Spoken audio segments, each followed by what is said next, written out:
আমাদের চাষি মানুষ চাষ করে খায়, আমাদের দুঃখ কোনো সরকারও বোঝে না।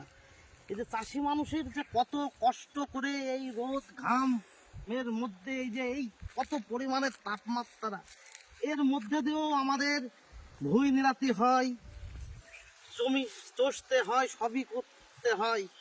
তবু ফসলের দাম আমাদের সময় কমে যায়, বাড়ে কখন আমাদের হাত থেকে চলে যায় মহাজনের হাতে যখন পড়ে সেই সময় বাড়ে।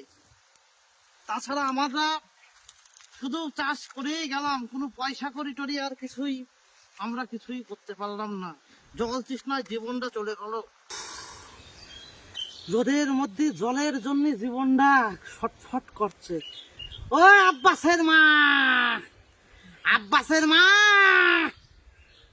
আরে একটু জল দিয়ে যাবেন, জল দিয়ে যা।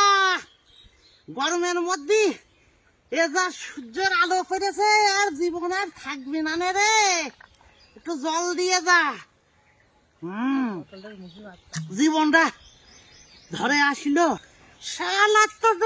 সারাদিন রোদ গ্রামের মধ্যে পরিশ্রম করে যাচ্ছি, আর শালা জলটা হাতে না দিয়ে জলটা ছুঁয়ে মারছে। হ্যাঁ, তোমার যে কলা পাতা রোদের মধ্যে জাতি হবি না, না গেলি সবই তাই পেটের জন্য।